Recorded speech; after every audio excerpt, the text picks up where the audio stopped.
जिजाऊ के बारे में बताऊं तो जिजाऊ शैक्षणिक व सामाजिक संस्था है जो कि महाराष्ट्र में है। इसके संस्थापक हैं नीलेश भगवान सांबरे।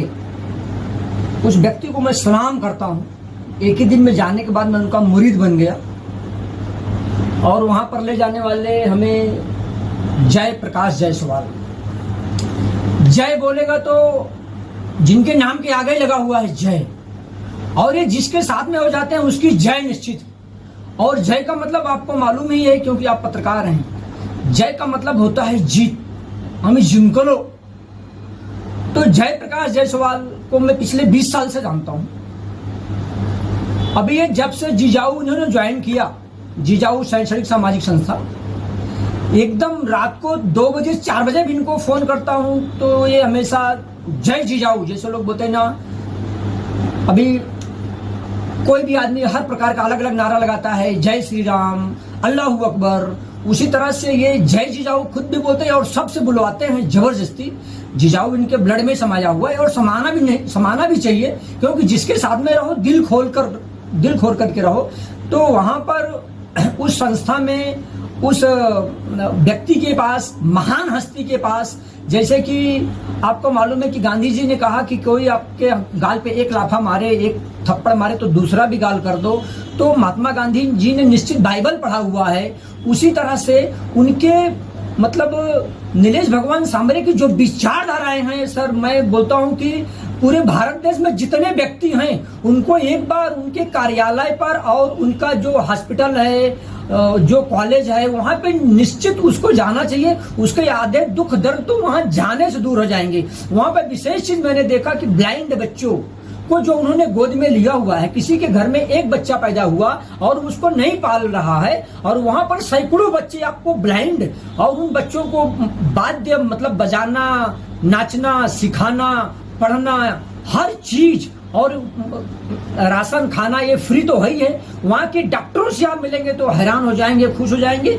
वहाँ की एक मैं तो बोलता हूँ कि मिट्टी की खुशबू वहाँ ऐसी आती है, आप देखेंगे तो आपको लगेगा कि मैं तिलक लगा लूं। तो वहाँ पर जाकर, और हमको ये जयप्रकाश जायसवाल जी वहाँ पर लेके गए, इनको भी मैं बहुत बहुत धन्यवाद दूंगा। और वहाँ पर ले जाकर के हमको इन्होंने सर से मिलाया। वहाँ पर मतलब लाखों लोगों ने रोजगार पाया है, और मतलब स्त्री पुरुष हर लोग तहे दिल से उनकी शुक्रिया अदा करते हैं। एक होता है किसी को, अभी कोई गुंडा मवाली है, उसको लोग भय के मारे सलाम करते हैं, लेकिन मैं तो उनको तहे दिल से उनकी शुक्रिया अदा करते हुए उनको मैं सैल्यूट करता हूं, और उनकी विचारधाराओं को और उनकी माँ बाप के चरणों में मैं नतमस्तक भी होता हूं, जिन्होंने ऐसे महान बालक को जन्म दिया है कि आज वो मतलब लोगों की सोच की पराकाष्ठा से आगे बढ़कर, मतलब कि मैंने हिंदुस्तान में ऐसा कोई व्यक्ति नहीं देखा जो अपनी इनकम का 70%, 80%, 90% दान करता हो और लोगों के लिए, और मतलब सम्मान की दृष्टि से उनके यहाँ सबका चेयर सरीका और सबका सम्मान सरीका। लगता ही नहीं है कि आप किसी से मिलने के लोग गए हो, आपको लगेगा कि आप एक विशेष व्यक्ति के पास नहीं बल्कि एक सामान्य व्यक्ति के पास गए हो। लेकिन वहां पर जाने के बाद जब आप सुनोगे इतना सारा एम्बुलेंस, डॉक्टरों से आप मिलोगे, वहां हॉस्पिटल देखोगे, कॉलेज देखोगे, बच्चों को मिलोगे, देखोगे, तो आपको वहां से आने का मन नहीं करेगा। आप वहीं पर रुक जाओगे, आप बोलोगे यहाँ रुकना चाहिए, बहुत कुछ यहाँ सीखने जैसा है। तो और इनके जैसे जयप्रकाश जायसवाल जी के जैसे कर्मठ नेता, कर्मठ और जुझारू, यानी कि जैसे लोग बोलते हैं सर कटा सकते हैं लेकिन सर झुका सकते नहीं, उस तरह से नीलेश सांबरे साहब के प्रति समर्पित एक व्यक्ति उनको जो मिला हुआ है। और इनके जायसवाल साहब के पास भी कम से कम हजारों की टीम, मैं लाखों तो नहीं बोलूंगा, लेकिन मैं दावे के साथ कह सकता हूं कि अगर ये चाहें तो 2 घंटे में 1000 लोगों को महाराष्ट्र के किसी भी कोने में खड़ा कर सकते हैं। ये भी उनके एक कार्यकर्ता की हस्ती है, तो ऐसे लाखों कार्यकर्ता उनके पास है। इस चीज को मैंने अपनी आंखों से देखा है, और पुनः उनको मैं सलाम करता हूं नीलेश सांबरे साहब को, और उनके माता पिता के चरणों में मैं नतमस्तक होता हूं, जिन्होंने कि ऐसे महान नीलेश सांबरे साहब को जन्म दिया है। उनको मैं पुनः बार बार प्रणाम करता हूं।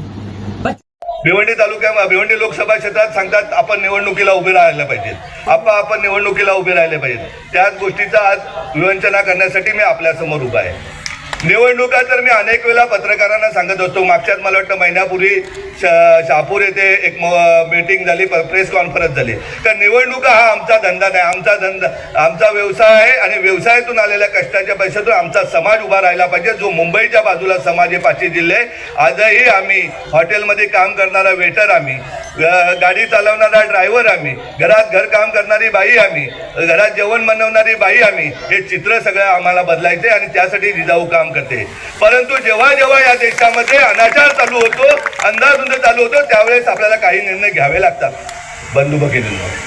तर त्याला विलास असतो, पट्टा असतो. आपण सांगतो का राजकारण हे घाणेरडं क्षेत्र आहे आणि भिवंडी लोकसभा तर आपल्याला सर्वांना माहितीच आहे. मी परवाच येत असताना 2 तरुण पडघ्यामधून माझ्या गाडीत बसले. येताना ते मला दाखवतात, ही या पाटीलची साईड, एवढ्या मोठ्या उपनेत्यांचा भाऊ आहे, ती बंद पाडली. त्याच्या पुढे आल्यानंतर दाखवली वडवलीजवळ फाटा आहे, तिथे काही एका गुजराती माणसाची साईड, ती बंद केली. त्याच्या पुढे आल्यानंतर राईट साईडला साईड दाखवली की शेतकऱ्याची साईड, ही बंद केली. जेव्हा राजकारणी मंडळी राजकारण सोडून, राजकारण हे समाजसेवेचे साधन हे समजून फक्त आणि फक्त पैसे कमावण्याचं किंवा दादागिरी करून गाव गुंडाप्रमाणे जर दादागिरी करून लोकांना जर त्रास देत असतील तर जिजाऊला राजकारणात उतरावं लागेल दादा. अभी के लिए इतना ही, मिलते हैं अगले वीडियो में. तब तक के लिए अपना ध्यान रखें, सुरक्षित रहें और चैनल को सब्सक्राइब, लाइक और अपने दोस्तों तक शेयर करना ना भूलें, ताकि हम आप तक कोई भी न्यूज़ जल्दी से जल्दी पहुंचाते रहें.